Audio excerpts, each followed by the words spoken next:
Selamat datang di Alur Donghua. Kali ini Mimin akan menceritakan novel Again the Good. Sebelum melanjutkan, jangan lupa like, komen, share, dan subscribe ya, biar Mimin tambah semangat. Melanjutkan chapter sebelumnya, saat ini Kerajaan Bintang Bulan juga telah tiba di Tanah Suci. Di antara rombongan Kerajaan Bintang Bulan, kehadiran Pan Buwu sepertinya tidak pada tempatnya. Situasinya tidak diragukan lagi sangat canggung, terutama para murid junior Bintang Bulan yang memandangnya dengan tatapan yang sangat tidak bersahabat. Begitu dia tiba di Tanah Suci, Sun King menarik Pan Buwu keluar rombongan. Saudara Buwu, bagaimana perasaanmu saat datang ke Tanah Suci kali ini? Pan Buwu memandang ke depan, segala sesuatu di Tanah Suci tampak abadi. Melihat sekeliling saat ini, saya terkejut, menyadari bahwa hal yang paling asing di dunia ini sebenarnya adalah diriku sendiri. Oh, Sun King sedikit terkejut dengan emosinya. Pan Buwu lalu tersenyum. Ini hanya keluhan tanpa alasan. Jadi, jangan khawatir Putra Dewa Bintang. Hari ini, Putra Dewa Bintang membantuku datang ke sini. Dan Anda pasti telah menanggung banyak perlawanan. Aku bersyukur atas kebaikan ini. Cukup? Sun King menghentikan perkataannya. Saya juga mencoba membalas budi. Jadi tidak perlu mengatakan apapun yang tidak perlu. Jika Anda benar-benar berterima kasih kepada saya, sebaiknya Anda mengungkapkan sedikit kepada saya. Apa hubunganmu dengan dia? Pan Buwu berkata dengan tenang. Ini tidak ada hubungannya dengan dunia luar. Secara pribadi, ini sama seperti kamu. Hubungan antara dermawan dan penerima kebaikan. Sun King tersenyum ringan. Baiklah, anggap saja aku tidak pernah bertanya. Dia melirik ke samping, lalu menatap Pan Buwu dalam-dalam. Saudara Buwu, kamu telah banyak berubah. Ini sangat besar sehingga aku merasa sedikit aneh. Tetapi juga lebih penasaran, kenapa kamu ngotot ingin pergi ke Tanah Suci? Apa sebenarnya yang akan kamu lakukan?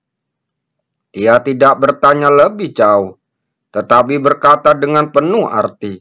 Saya sangat menantikannya. Udara tiba-tiba menjadi lebih dingin, dan bahkan cahaya menjadi sedikit redup. Ini adalah aura gelap yang mendekat.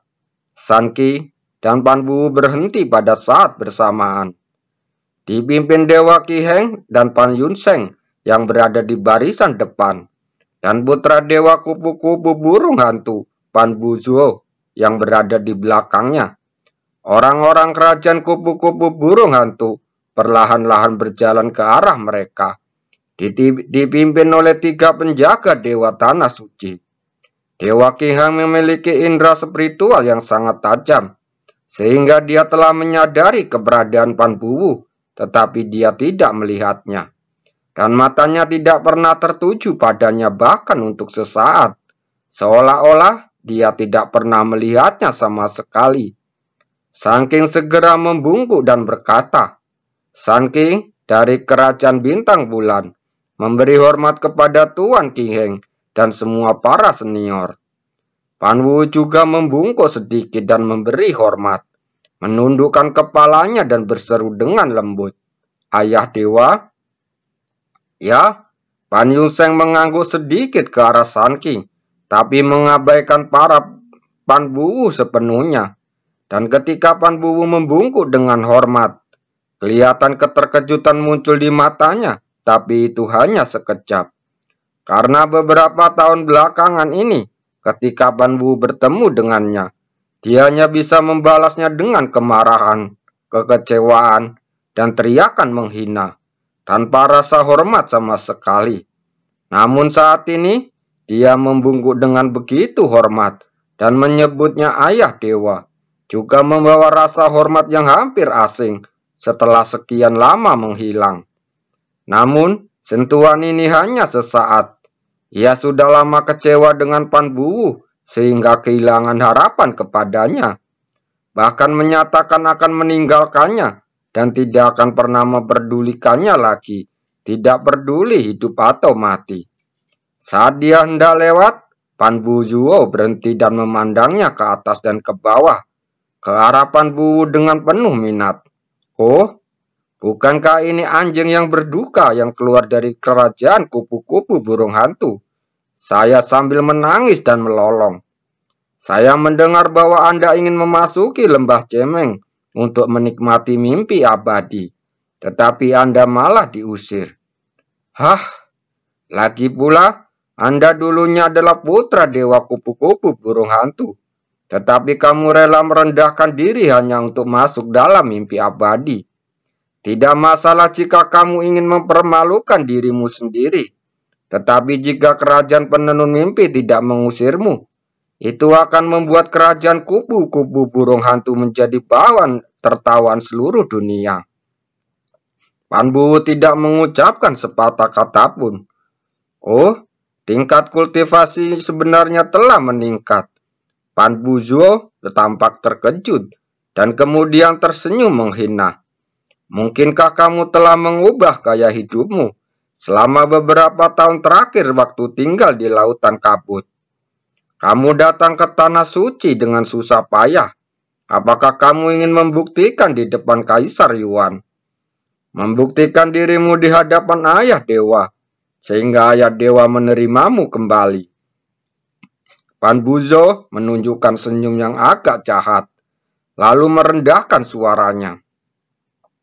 Kamu orang yang memalukan, berhentilah berhayal. Kamu pantas membusuk di luar seperti anjing liar. Aku sudah bisa mencium bau anyir yang menyedihkan itu. Pan Buwu masih menundukkan kepalanya, tanpa mengucapkan sepatah kata pun, dan sulit untuk melihat perubahan pada ekspresinya. Saudara Buzo, Sun King berkata dengan dingin, jangan kehilangan martabat seorang putra dewa. Pan Buzo membuang sarkasme di mulutnya, dan berkata kepada Sun King, Pan Buwu tidak pernah mencapai prestasi apapun ketika dia menjadi putra dewa. Tapi dalam beberapa tahun terakhir, dia telah membuat banyak prestasi buruk. Hal ini menyebabkan reputasi kerajaan kupu-kupu burung hantu saya hancur. Saya melihatnya hari ini. Saya benar-benar tidak bisa menahan kata-kata buruk seperti itu. Jadi membuat putra dewa bintang melihat adegan ini. Dia tersenyum tipis lalu berjalan pergi. Tetapi suara mengejek yang tidak tahu malu itu sangat melanjutkan. Putra dewa bintang memiliki status mulia. Jadi yang terbaik adalah menjauh dari hal-hal kotor seperti itu, agar tidak menghadapi nasib buruk. Selama perjalanan, Payun Seng berada di depan. Tidak pernah menoleh ke belakang. Dia juga tidak menegur Pan Buzo atas kata-kata buruknya.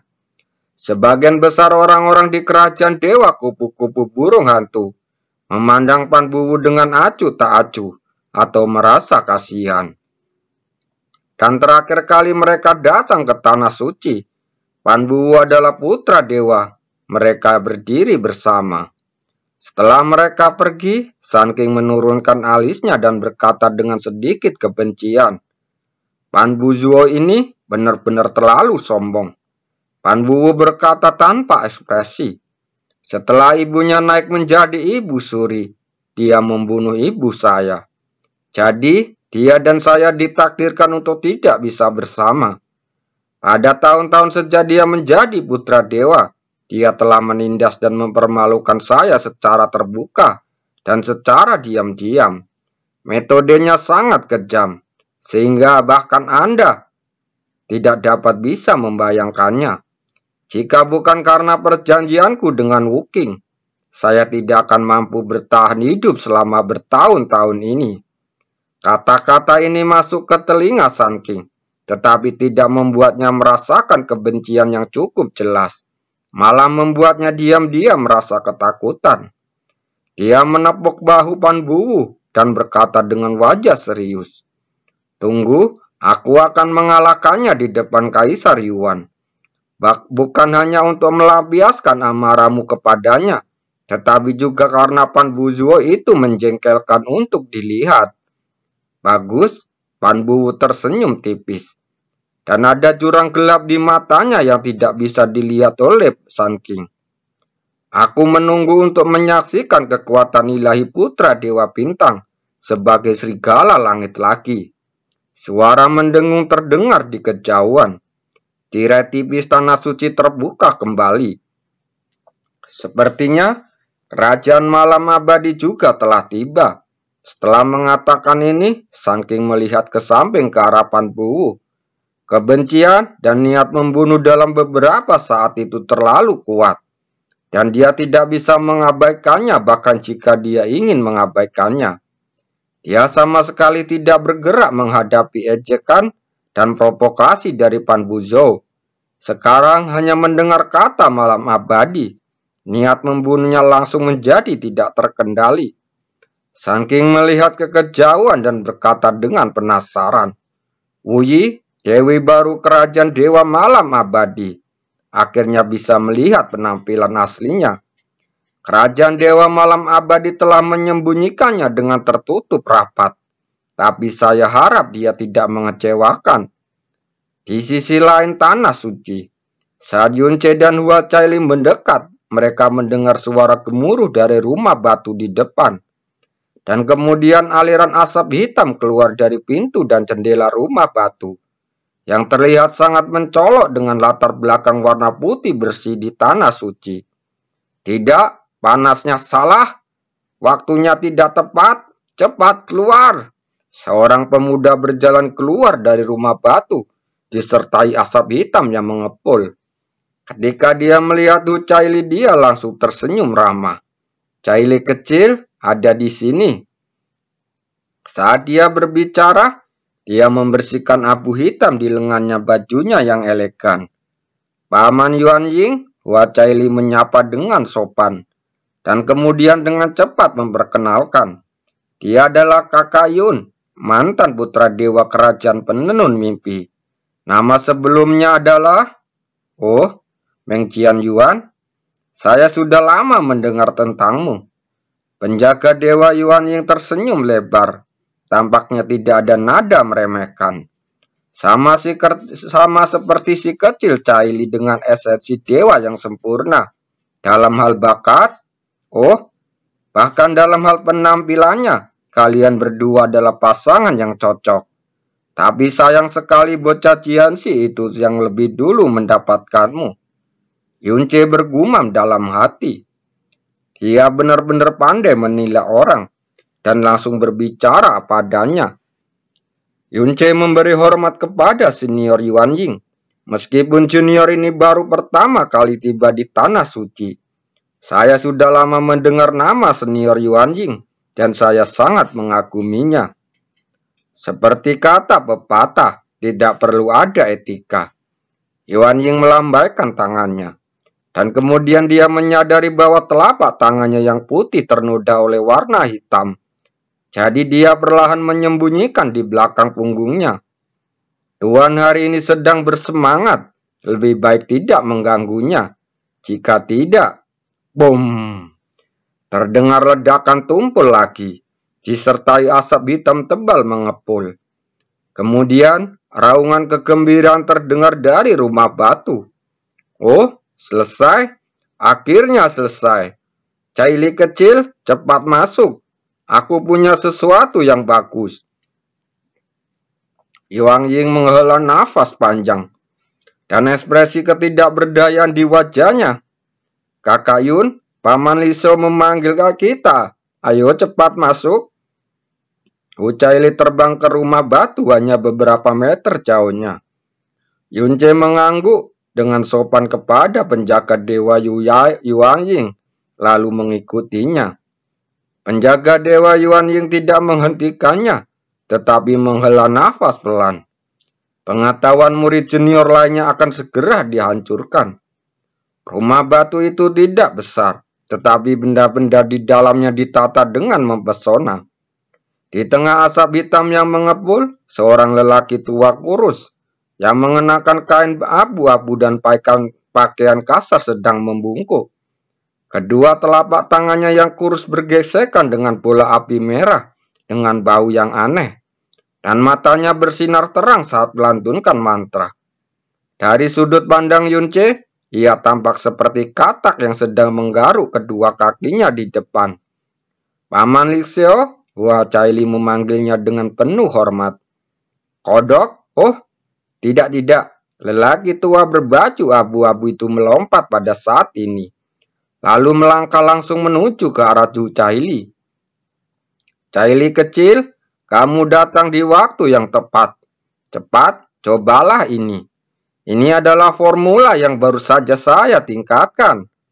Untuk itu, saya harus dengan malu-malu meminjam api kepada wanita tua Lingxian itu beberapa kali, dan akhirnya baru bisa berhasil. Ini jelas merupakan karya terbesarku dalam 1000 tahun terakhir. Aku jamin satu gigitan akan membuatmu mencapai keabadian. Wajahnya yang sudah tua dan matanya cekung, tapi saat ini matanya memancarkan cahaya terang, dan bahkan rambut tipis di kepalanya berdiri tegak karena kegembiraan. Sepasang tangan tua yang kotor memegang kue yang terlihat kotor, namun mengeluarkan aroma yang menyegarkan jiwa. Yunce berdiri diam, dengan tersenyum sedikit geli di sudut mulutnya. Dia mendengar Hua Caili memanggilnya Paman Lixio, dan dengan telinganya sendiri. Orang tua ini yang pakaiannya hanya bisa digambarkan sebagai lusuh dan tampak seperti orang gila ini sebenarnya adalah seorang pendeta agung. Terlebih lagi, Hua Caili memanggilnya pendeta Lingxian dengan nenek. Tapi kenapa memanggil lelaki tua kurus ini dengan panggilan paman? Oh, benarkah? Hua Caili mengangkat alisnya, lalu mengulurkan tangan untuk mengambil pangsit di tangan lelaki tua itu. Lalu, tanpa ragu-ragu memasukkannya langsung ke dalam mulutnya. Setelah menggigitnya, mata Hua Caili dipenuhi dengan keheranan. Oh, enak. Ini enak. Kue lihio abadis yang sama, tetapi jauh lebih enak dari sebelumnya.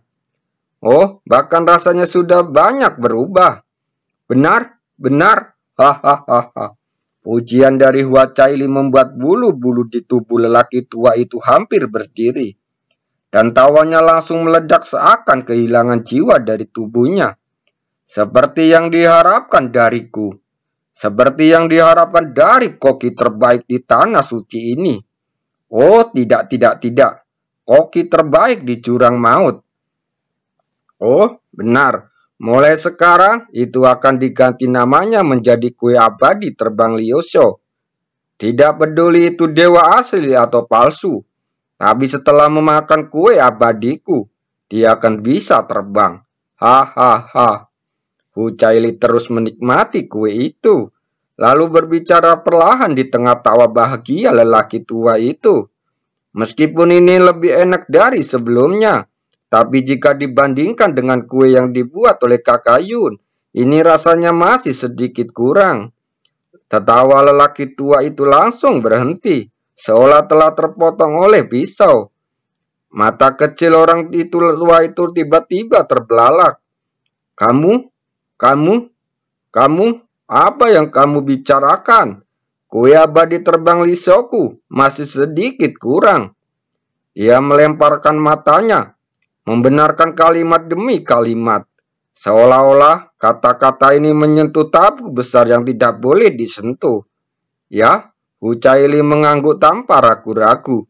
Matanya yang indah serjernih cermin danau, dengan sedikit kepolosan dalam kesederhanaannya.